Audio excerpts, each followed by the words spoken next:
Hey, what's going on, guys? My name is Jelly, and today I have a video that was kind of requested by some of my subscribers here. And I already kind of touched on it in my last video, but I'm going to be doing an in-depth breakdown of what server transfers are, how they work, and all of that. Now, do bear with me because there are a couple of changes that have happened since my first time having transfers and now this most recent time. And I've kind of talked to a couple of other people that are in my bracket that played previously, and they kind of said the exact same thing as me. It's kind of a weird change that they might have done, but I guess we'll find out and we'll go over it together. All right, so this video is going to be broken up into a few different portions. The first portion is just basically going to be going over what every day is, what the difference is, and how transfers work in general. The second portion is going to be the difference between the seats and stuff like that, how you can figure out where you are, all of that. The third portion is going to be basically how does approval work, how does applications work, how does all of that work. That's going to be the third part. And the fourth one is going to be what happens post transfers. Okay, so without kind of beating around the bush, let's jump straight into the first one, which is going to be what transfers are and kind of the dumbed down version of what you can expect. To be honest, there's not really much to talk about because it's exactly what it sounds like. Transfers are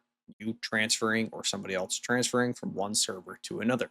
So right over here, we have, if you click on the information above your transfer, so below home, up here to the little right, there's going to be this little square with an eye. And if you click on that, this is going to show your information of your days. So prep day lasts an entire week. And this is essentially the stage where you want to be talking to people if you're trying to get them to come to your server, and you want to be talking to people if you're trying to go to their server. Now, here's the thing about the prep day that I kind of need everybody to understand is this is all just a bunch of handshake deals. There's no obligation that if somebody agrees to come to your server and then come application day, they say, you know what, nah, I don't want to do that. There's nothing you can do about that, right? That's just part of it. So prep day is just all about conversation, trying to make room to see who's actually going to be coming, getting a rough idea in your head or a rough estimate exactly what you can expect or what you can expect to do when that time comes, or when application day comes and then transfer day itself. So prep day is essentially prep, right?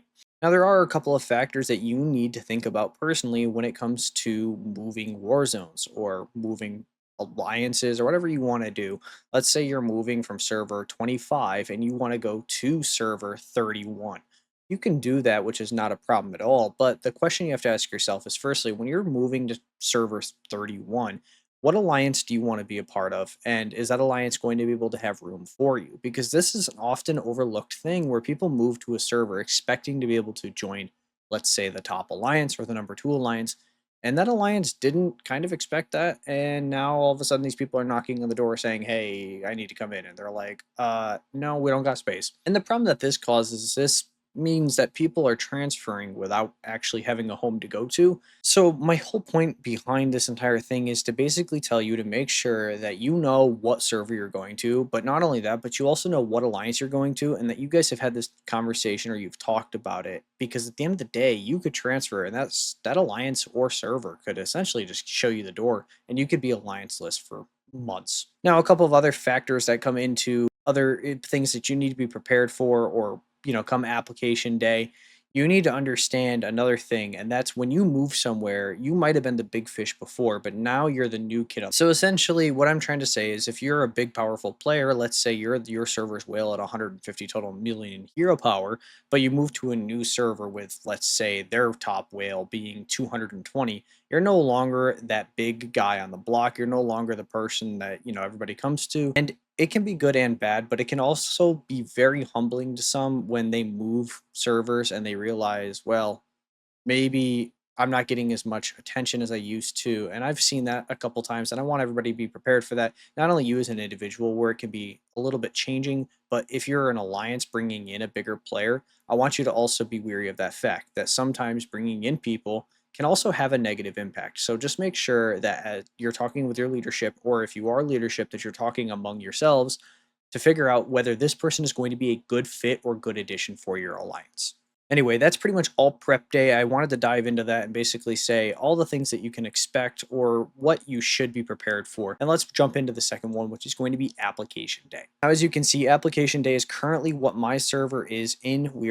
There's only like a 4-day window for applications, and a couple of key notes here. Once you've decided what alliance or server you want to join, I do say both because they both need to be through your head, drilled. You need to make sure that you know exactly what you're doing. You're going to obviously apply. You're going to come over here to this detail screen. You're going to apply to whatever server it is that you want.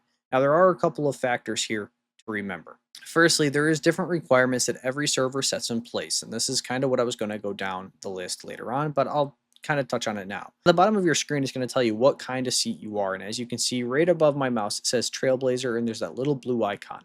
That means I'm going to be a blue seat or a tier 2 player. Now, obviously, certain alliances and certain servers are going to fill up as 67, right? 1767 already has 40 blue seats, meaning that I can no longer apply there. They also have 5 purple and 1 orange, meaning that anybody within that range cannot apply there anymore because it's all already taken.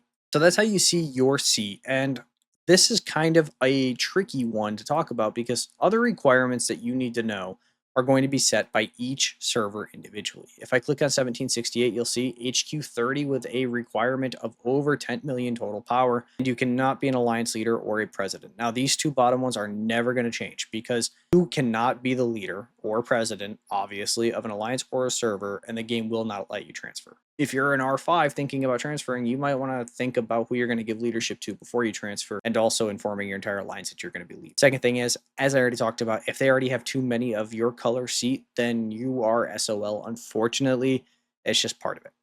The two things that can change depending on what alliance or what server is running it is going to be the HQ and the total hero power, or just the total power in general. And if I come over here to 1789, which is my server, and I click on apply, you'll notice that it says a minimum of 100 million total power. We set that in as a threshold because we figured that 100 million as of the end of season 2 is kind of a good point to say, or a good benchmark to say whether a person is actually going to be active or not. If you haven't broke over 100 total power, just 100 million total power in general at the end of season 2, then we might have to have some conversations about whether you're going to be an active participant or if you're actually going to make an impact on the server. Then obviously HQ level, most are just going to have that set to whatever.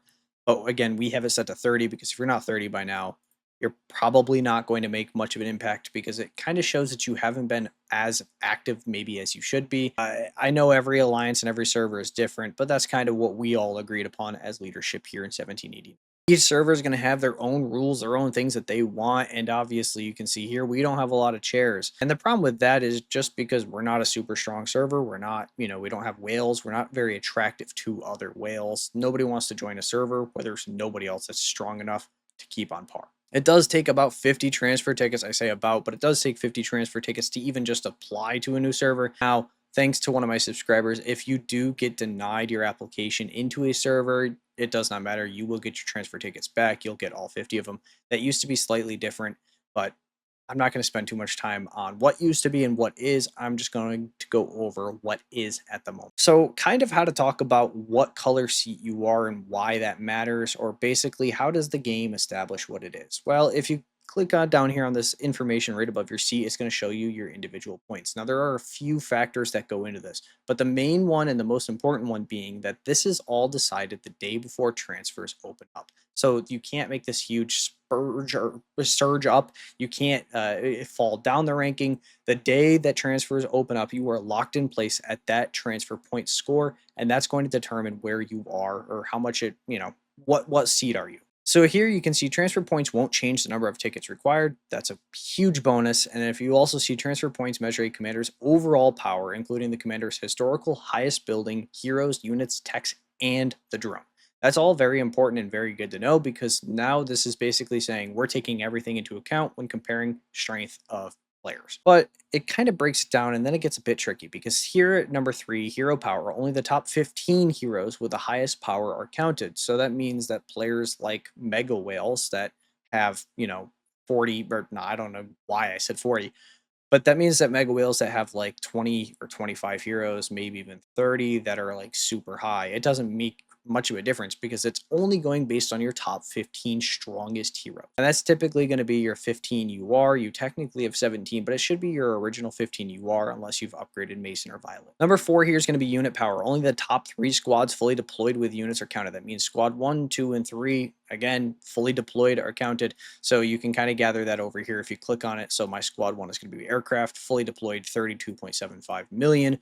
Squad 2 is going to be 26.5, and then Squad 3 is going to be 26.4. That's my top 3 marches, and that's exactly what the game would take into effect, or what they would count towards your score. Now, again, to reiterate, I was scored before this started. If I had been scored now at the same exact, I might be closer to a purple than a blue, but it doesn't make much of a difference. Your transfer, and kind of to break down here exactly what I've been talking right here, number 5, your transfer score is calculated only at the start of preparation date and will not change afterwards. I've already repeated that a few times. I don't need to dive too much into that.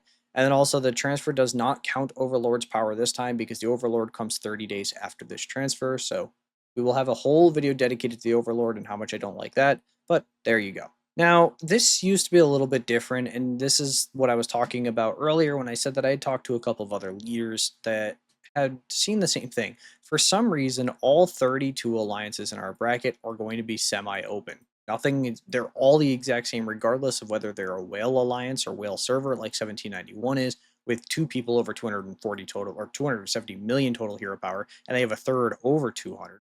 And the same thing with 1795, who has multiple over 200, and 1786, the exact same thing. But when you compare them to a server like 1789, where our strongest is 139 million total hero power, it's a huge difference, and yet they get the same amount of seats as us. Now, according to some sources that I've talked to, this is a newer thing that they started doing. I don't like it at all, and I wish that they would just go back to what it was before. It might go back after this season, maybe in season 3. This transfer is going to be completely different, but we still have months and months until then. And unfortunately, this is just going to grow the huge gap that was already there. I do want to take a moment to say thank you guys all so much for your support. If you guys haven't already, make sure that you're clicking the subscribe button down below. Like this video if you like it, if I gave you something informational maybe, and comment down below whether you agree, disagree, or if I'm just wrong on something. I like to have these friendly debates with you guys in the comments below. Also, I'm going to be hopefully launching a Pokemon channel relatively soon. If any of you guys are interested in that, it's going to be in the description below. You do not have to go. It's what I do as a hobby and I enjoy it. And I want to share that hobby with everybody else. So thank you guys all so much for your support, and I'm going to bring you guys right back to the video now. All right, let's talk about this, because now that we're here in the transfer day, as we talked about really early on, application day, you're going to apply to an alliance. Now, as you can see here, we have a few approved messages. We have a few people that are approved down here, and those people are going to be brought in the second that this is all said and done. And unfortunately, I might have accidentally shared some information that I shouldn't have shared before. For that, I do apologize. However, if you're transferring, your home server should probably know by now. And by the time that this goes live, there's only going to be 1 day left of applications. But as you can see here, we have approved these applications, and it'll have a huge green stamp saying approved. Now, when you're having your people apply to your alliance or your server, you should probably have them come across with a message such as this: we have invited these people to come over, and they're coming over, and when they applied, they had Trev approved. Now, this just basically says to the president, if we're not the sitting president, which we're not, it's going to be Elise. This basically says, hey, we got the approval from Trev. And if the president wants, she's more than welcome. In this case, she is more than welcome to reach out and ask us about it. Otherwise, there's not much else to talk about when it comes to the whole approval. If you're not approved, it just kicks you back your tickets, and you can approve to, or sorry, I don't know why I said approve. You can apply to another server. I believe you can apply to another server. Now, the final thing that I'm going to talk about here is going to be the talent pool, how Warzone and Alliance recruitment both work. But before we do that, I'm going to talk about how much I don't like transfers. Now, there are a couple of things that I need to take into account here. I am not saying that transfers overall are a bad thing, and I do believe that they have some really inherently good factors to them, like allowing people in dead servers to get out.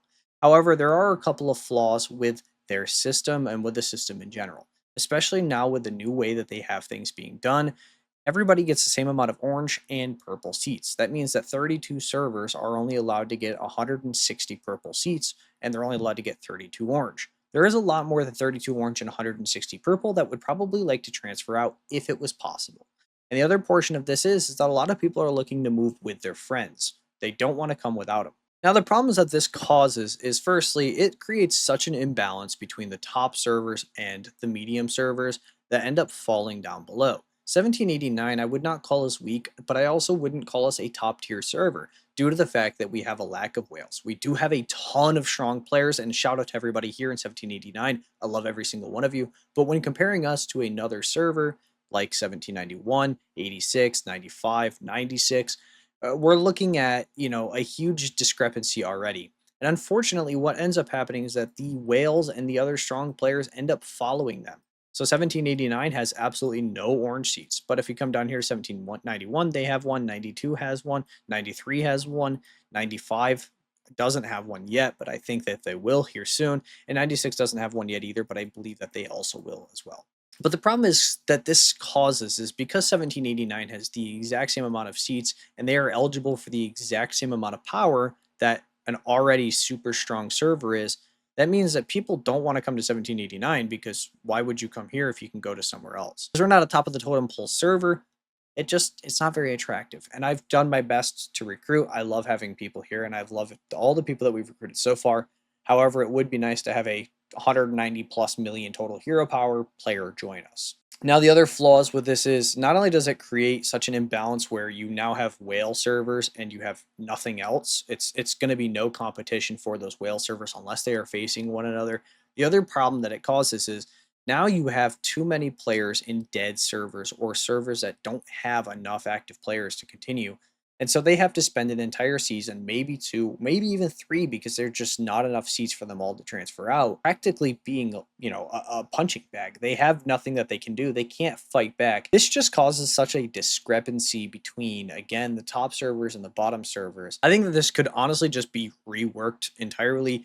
I hope that they can figure out a way to make this more fair, or maybe not even more fair, but better off for the players in general, because again, unfortunately, it's just not fair to the people that do want to leave and to the people that get stuck. Overall, I don't know. Maybe I'm just crying about it. I would like to know your guys' thoughts and opinions in the comments below. I just don't know how I feel about it, but that's my thoughts. And then finally, moving into the last thing, let's talk about a recruitment, alliance, and Warzone recruitment. You are more than welcome to go ahead and put out your own message saying what you're looking for, your Desert Storm, and the rest of it kind of fills out for you, yourself. And then same thing with Warzone. You can just invite people that are already in 17. But here, if you click on the alliance recruitment, you're going to go through pretty much every one of the strongest alliances because I do believe that it is sorted by alliance strength. And if one of these catches your eyes and your transfer, then go ahead, message their leader, message their president, say, hey, this is what I'm looking for. You guys have exactly what I want. Can I join you? That's how it should go. It's pretty simple and a pretty fun process. If you're the one looking to transfer, it's a little bit more fun because now you can play with people. You can just be like, I'm coming, and then just don't. Personally, that happens a lot more frequently than you'd be led to believe. But that's kind of the dumbed down version of what server transfers are. And unfortunately, it's just going to cause more of a tipsy-topsy scale. And over time, it's going to just completely obliterate and murder what servers are left. While 89 is not super, utterly strong, we're also not the weakest in the bracket. And I do feel for those that are slightly weaker or, quite a bit, like 1766 here. Great server, full of great people. But when you go down their list, they only have 24 people above 100 million total hero power, whereas we have like 40. That's going to be my official breakdown of what server transfers are and kind of how they've changed. I'm curious to know what you guys think. Again, I know this is like the 18th time I've said it, but let me know in the comments below what you guys think. And that's going to be it for me. Jelly out. Peace.